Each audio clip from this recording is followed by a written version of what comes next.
I don't know if you guys saw in the newsletter, we kind of put what the talk is about in the little newspaper. And today's talk is basically about, it's a transformation talk. It's about letting go of the person I used to be. That's what I call the talk. And I think that you'll notice as I go along why I called it that. It's basically, we're going to be kind of talking about going beyond the wall of fears and worries that comes up when change is upon us, right? And then if we can just change our perspective a little bit and just realize that the wall is only an obstacle to pass through on our journey towards self. And I mean self with the capital S, like the higher self, self-realization. So what are we? I always like to ask questions. What are we? And that question came about because of a conversation I was having with a friend. They had just recently lost a loved one, and they were just sharing with me how this person came to them in a dream, and they felt like they kind of came to say goodbye and to kind of thank them for everything they had done for them. And this person was just telling me that they kind of started having some ideas of what could possibly happen after a person dies. What happens with the soul? Is there a process that the soul goes through after it dies in preparation for the afterlife? It just became a really interesting conversation. And we started talking about death and what is death? Is it a beginning? Is it an end? And out of that conversation, I just kind of told the person, well, that kind of all depends on what do you believe we are, you know? And so what are we? And what I find that is there's two perspectives. You either believe that we're human beings looking or in search of a spiritual awakening,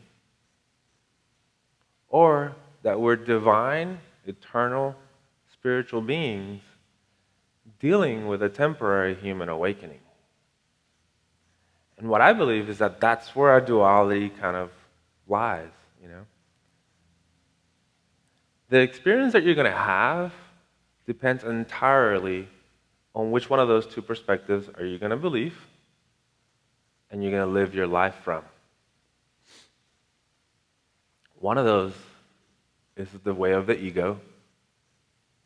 One of those is the way of the spirit. One of those is the illusion, and one of those is the truth. I kind of want to reference the story of Moses and the people of Israel really quick. I know that most of us know the story, but I just find it that it's going to illustrate this talk very well. As most of you know, they were slaves, their children were slaves, and they were in bondage in Egypt for 400 years. Then along comes Moses, sent by God, and he wins their freedom. And then he takes them on this long, challenging, uncomfortable, uncertain journey towards freedom. And of course, that journey, we all know about the famous passage to the Red Sea. And they eventually make it to their destiny. They make it to their mountain. And what I find so interesting about that story is that as soon as they were freed, they began their journey, they started to complain. They were complaining so much so that even some of them asked Moses to take them back. And I'm just like, how is that possible? Are you telling me that the journey towards freedom, it's more difficult than 400 years of slavery? So let's assume that this story is a metaphor for spiritual transformation. And I would like to just take a moment and make a distinction between change and transformation. Okay? So there's this paper, right? That's change. But the essential quality of that paper remains the same. When it comes to transformation, nothing of the old remains. It's completely renewed. Okay? So back to the story. It's a metaphor. Egypt, in the story, it's our own human ego. And by the way, the ego is the oldest slave master in history. It really is. So, assuming that we're living from the second perspective that I initially talked about, that we're spiritual beings dealing with a temporary human awakening, let's assume that we're living from that perspective. So, then that means that our journey is a spiritual one. And the second that our journey becomes uncomfortable, the second that our journey becomes uncertain and challenging and difficult, the ego is going to complain. And he's going to fight and he's going to resist. Just like the people of Israel did. As soon as they got on their journey, they started complaining. And that's because at times of stress and personal conflict, we have a tendency to revert back to our old habits. We tend to revert back to what we've known, to what we're used to. But why? Why do we do that? The ego loves certainty, comfort, safety. He needs to know that it exists. He needs something to hold on to feel safe, to feel comfortable. But that goes back to the initial duality that I was talking about, how we're either spiritual beings or we're human beings. Which one are you living from? Because a part of us, one of our sides, is constantly building walls of comfort and safety, right? And there's another part of us that is trying to obliterate through those walls and break free. And that's exactly what transformation is. It's freedom. It's liberation from the enslavement of our former selves. It's letting go.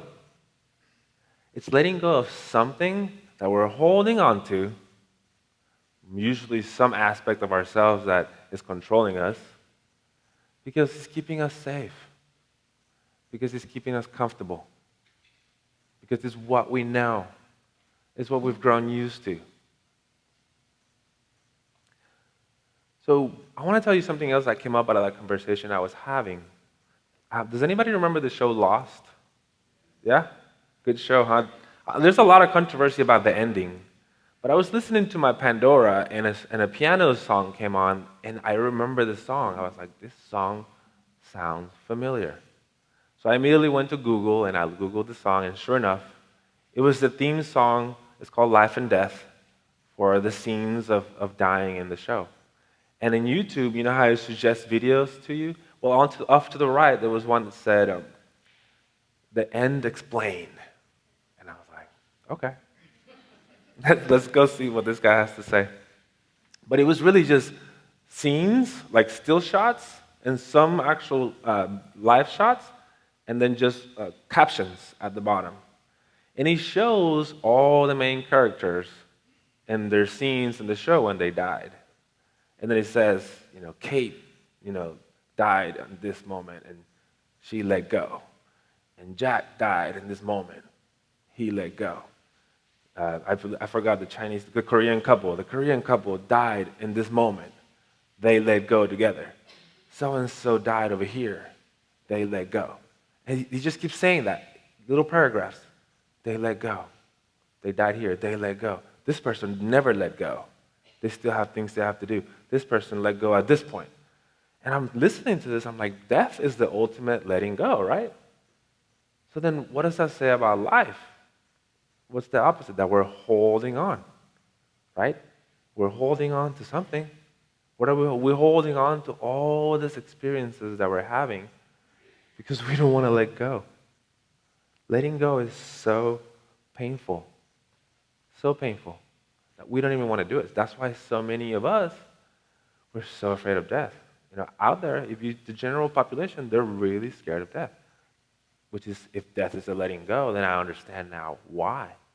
Letting go is hard. Letting go is difficult. So we hold on to our husbands, and we hold on to our wives, and we hold on to our jobs, and we hold on to our kids, and we hold on to our cars and our stuff. We don't want to let any of that stuff go. because we don't want to let go.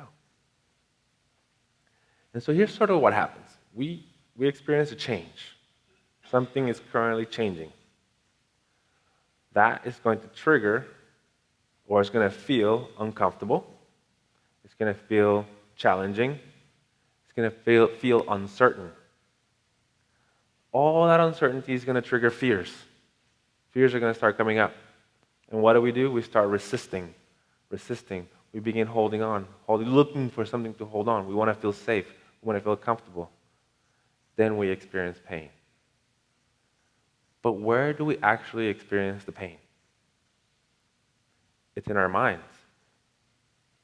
Pain is directly tied to our belief or our thoughts about the current situation that is currently changing, about how it should be, how we think it should be.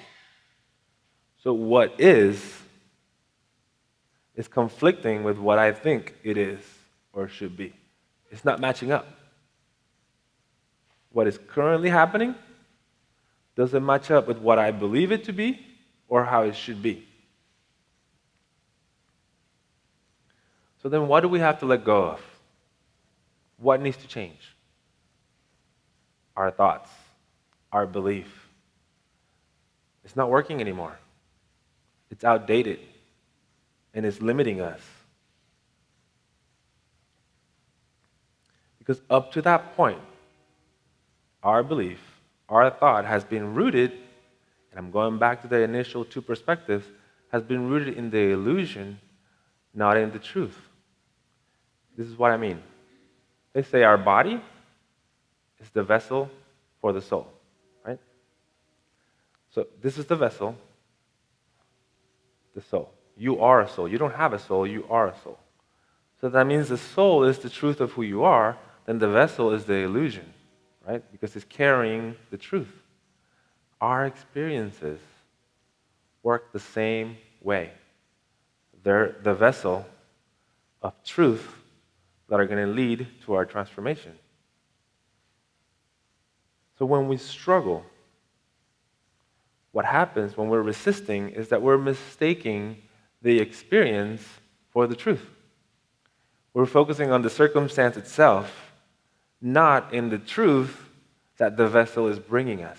It's bringing us something. It's showing us a message, a lesson, something that needs to change so that we can experience a transformation.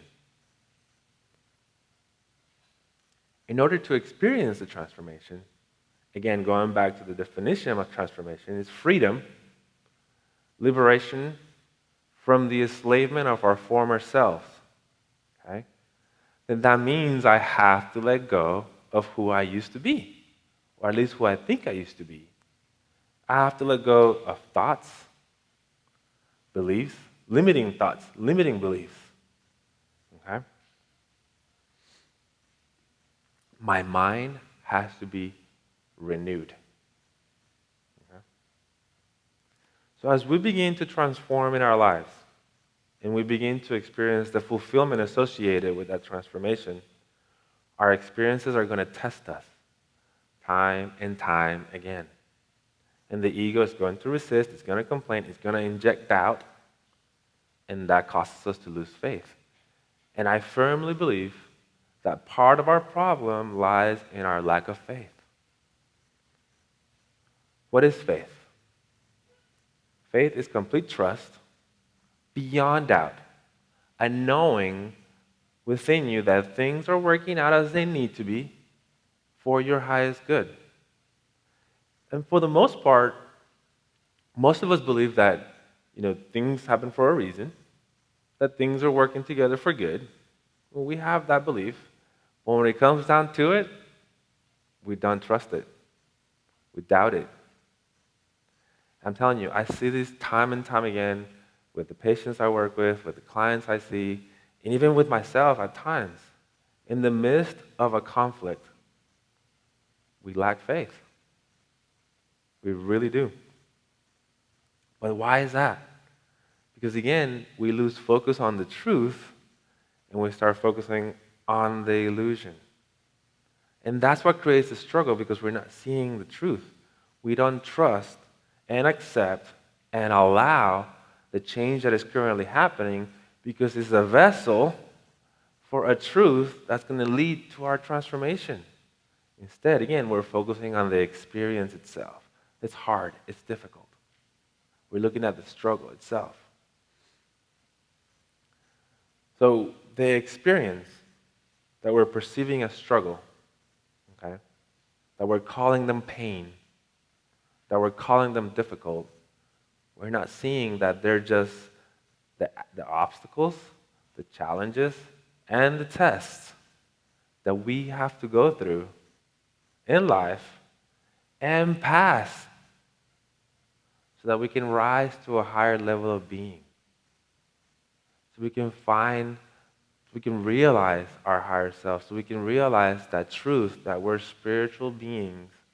We always have, always were, always will be, dealing with a temporary human experience. Okay? So if you can break free of the chains of the ego, if you can break free of all those aspects of yourself that are controlling you, then you will experience a transformation. And you will experience freedom. Thank you.